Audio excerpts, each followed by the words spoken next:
17 दिन की भूख हड़ताल, फिर भी खामोश देश। सोनम वांगचुक की पूरी कहानी, कोरसेए क्राइम स्टोरी। नमस्कार दोस्तों, आप देख रहे हैं क्राइम स्टोरी न्यूज। क्या आज के भारत में किसी की आवाज सुनने के लिए अपनी जान दांव पर लगानी पड़ती है?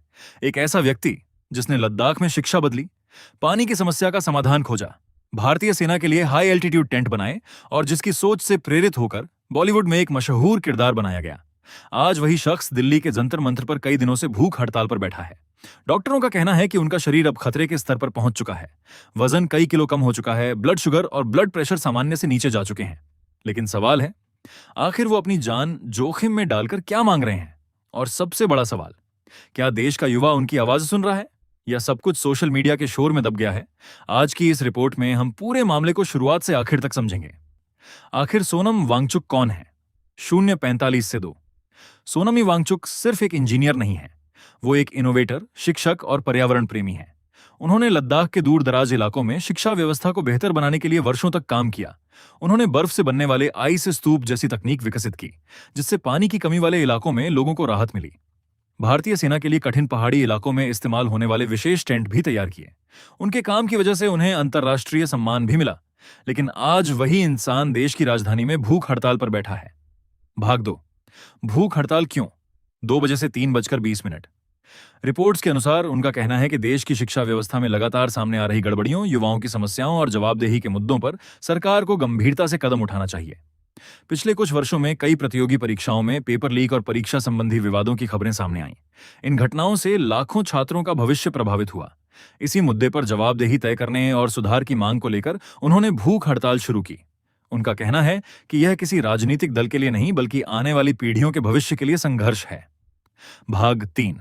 सरकार और जनता की चुप्पी, 3:20 से 5 बजे। सबसे बड़ा सवाल यही उठता है, इतने बड़े सामाजिक कार्यकर्ता की भूख हड़ताल पर देश में वैसी चर्चा क्यों नहीं हो रही जैसी होनी चाहिए? सोशल मीडिया पर कुछ लोग उनका समर्थन कर रहे हैं, लेकिन वहीं दूसरी तरफ कई लोग इस पूरे आंदोलन का मजाक भी उड़ा रहे हैं। मीम्स बनाए जा रहे हैं, व्यंग्य किया जा रहा है और असली मुद्दा कहीं पीछे छूटता नजर आ रहा है। अगर कोई व्यक्ति अपनी जान की परवाह किए बिना किसी मुद्दे पर बैठा है, तो कम से कम उसकी बात तो सुनी जानी चाहिए। सहमत हो या असहमत, लोकतंत्र में संवाद होना जरूरी है। भाग 4। क्या आज के दौर में सत्याग्रह की ताकत खत्म हो गई? 5 बजे से 6:40। भारत का इतिहास गवाह है, जब जब लोगों ने शांतिपूर्ण आंदोलन किए, कई बड़े बदलाव देखने को मिले। सत्याग्रह और अहिंसक आंदोलन ने देश की राजनीति और समाज दोनों को प्रभावित किया। लेकिन आज का समय अलग है। आज सोशल मीडिया का दौर है, जहां किसी गंभीर मुद्दे से ज्यादा मीम्स और ट्रेंडिंग पोस्ट वायरल हो जाती हैं। ऐसे में सवाल उठता है, क्या आज भी अहिंसक आंदोलन उतने ही प्रभावी हैं, या फिर लोगों का ध्यान कुछ घंटों में ही किसी दूसरे ट्रेंड की तरफ चला जाता है? भाग 5। युवाओं के लिए सबसे बड़ा सवाल, 6:40 से 7:40। यह सिर्फ एक व्यक्ति की लड़ाई नहीं है, यह सवाल पूरे देश के युवाओं से जुड़ा हुआ है। अगर शिक्षा व्यवस्था मजबूत होगी तो सबसे ज्यादा फायदा युवाओं को होगा। अगर परीक्षाएं निष्पक्ष होंगी तो मेहनत करने वाले छात्रों का भविष्य सुरक्षित होगा।